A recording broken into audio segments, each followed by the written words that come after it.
So ayan mga idol, kung makapansin nyo, ayan. Isa rin palang purpose niyan mga ka-idol, ng tubig na nilagay natin, siya rin yung magpapalapot mga ka-idol sa ating adobong paa, no? Mga ka-idol.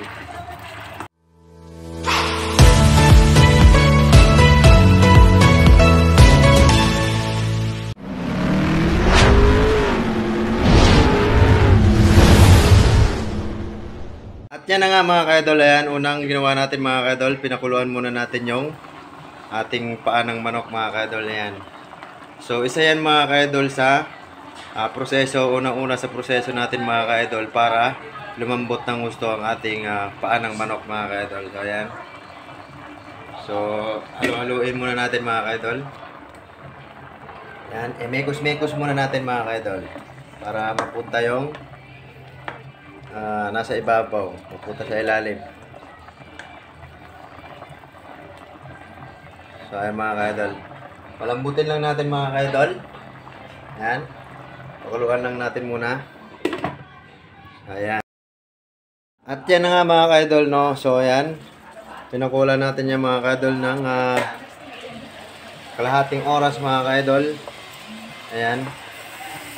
So mapapansin nyo mga ka-idol, unti-unti nang nababaklas yung laman dun sa kanyang buto. Ayan. So pwede na natin hanguin niya mga ka-idol. Ayan. So patayin muna natin. Ayan. Ayan. Hanguin na natin ito mga ka-idol.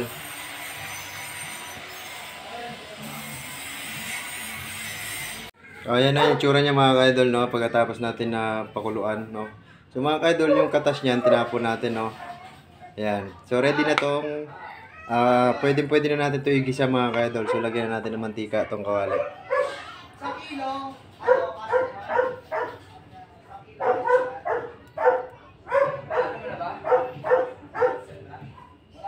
Ayan. Ready na yan. Ingay ng aso sa kapitbahay mga ka-idol.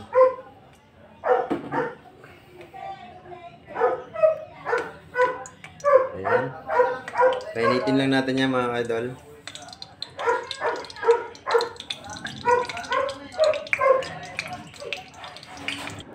Ayan mga ka-idol, meron tayo ditong sili, sibuyas at saka bawang mga ka-idol para pampalasa sa ating adobo na paa ng manok. Tapos meron din tayo syempre mga ka-idol, luya.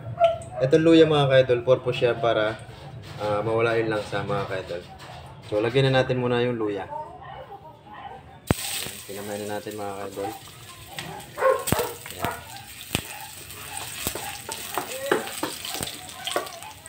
Pwede na rin natin ito isabay mga ka-idol ang ating ricado mga ka-idol. Ayan. Para sabay-sabay na sila mga ka-idol.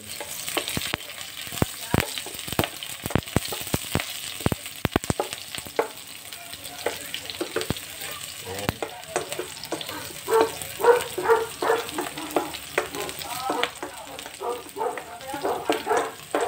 Ayan.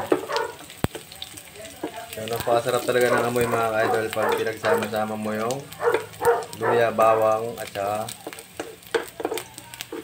sibuyas mga idol. So lagyan na natin yung ating paa ng manok. Ayan. So mekos-mekos lang natin mga ka-idol. Ayan.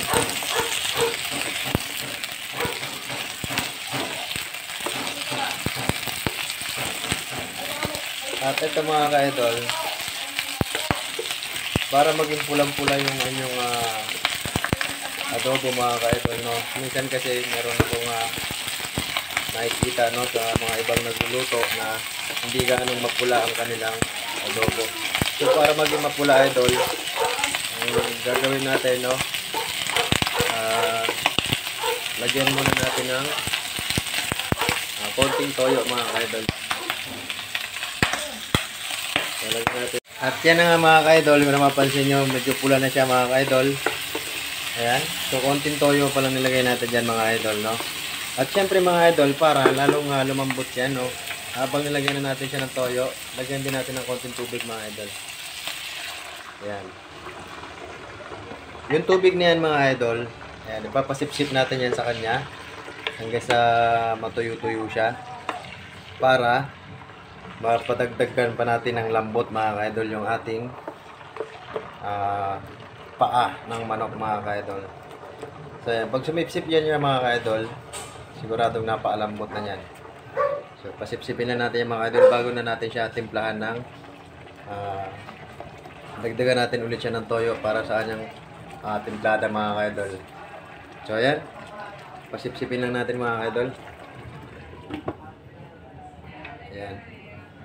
So ayan mga idol, kung makapansin nyo, ayan. Isa rin palang purpose niyan mga idol ng tubig na nilagay natin, siya rin yung magpapalapot mga idol sa ating adobong paa, no mga idol. So ay mga idol, kung gusto mong makapanood ng mga lutong bahay mga idol, no, na simple lang mga idol, ayan, huwag mong kalimutan mag-follow mga idol sa aking Facebook profile mga idol. Ayan, at kung gusto mo rin mabisita ang aking YouTube channel mga idol, mga ganito rin ang mga ina-upload ko mga idol sa aking YouTube channel Morante TV mga idol. So ayan, paki-subscribe na rin mga idol. Ayan. So, pasipsipin lang natin mga idol. So ayan, kung napapansin nyo mga idol, ayan, halos buto na lang siya mga idol. Ayan. So, humiwalay na yung kanyang laman doon sa buto. So, ganyan lang mga ka-idol, no? At pagka ganyan mga ka-idol, lalagyan na natin ng toyo yan at saka magic sarap, no? So, ayan, takpan natin ulit.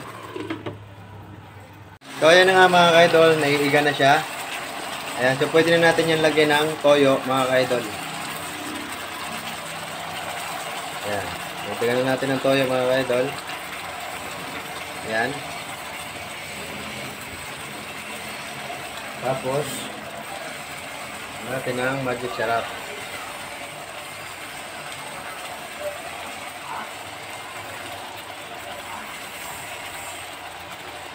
Ayan.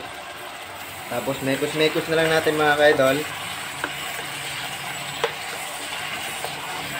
Ito mga ka-idol, nilagyan ko pala ito ng sili, no? Kasi gusto ko medyo maanghang mga ka-idol ang ating adobo.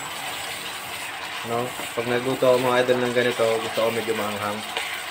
So, kung meron kayong mga chikiting mga ka-idol, so pwede nyo rin naman hindi lagyan ng sili. So, ang purpose lang naman ng sili ay para umanghang ng konti mga idol. So, yan.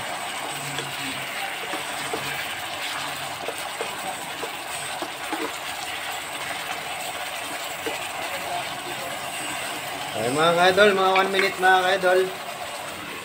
Pwede na natin yan hanguin mga ka-idol.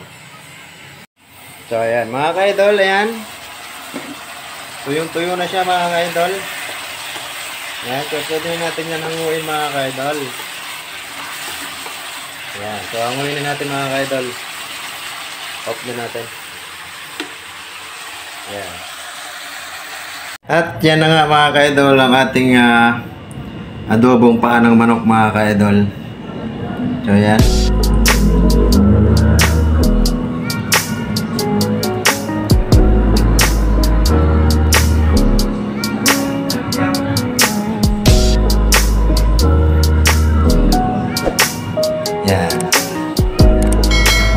Siyempre mga ka-idol, hindi natin malalaman kung malambot talaga yung ating inadobo mga ka-idol. So siyempre titikman natin mga ka-idol para makita nyo. So ayan.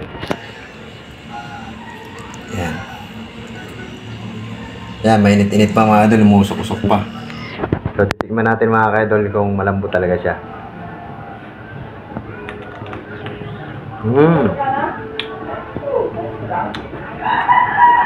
Sakto-sakto yung lasa niya mga ka-idol. At sakto lang din yung anghang niya mga ka-idol para sa akin. Paalambot niya mga idol.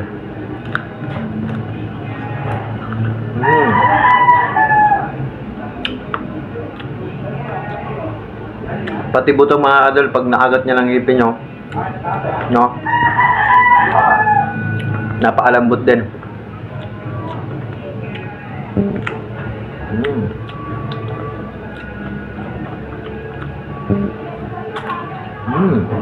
mga idol. So yun mga idol, maraming salamat sa panonood ng video na ito mga idol sa pag-adobo ng paa mga idol ng manok, no? So thank you so much mga idol. Huwag mong kalimutan mga idol kung gusto mo yung mga ganitong video mga idol.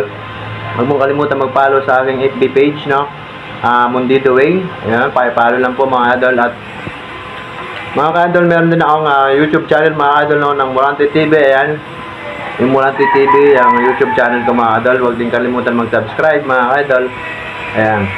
At maraming salamat mga idol. Hanggang sa muli. Bye-bye.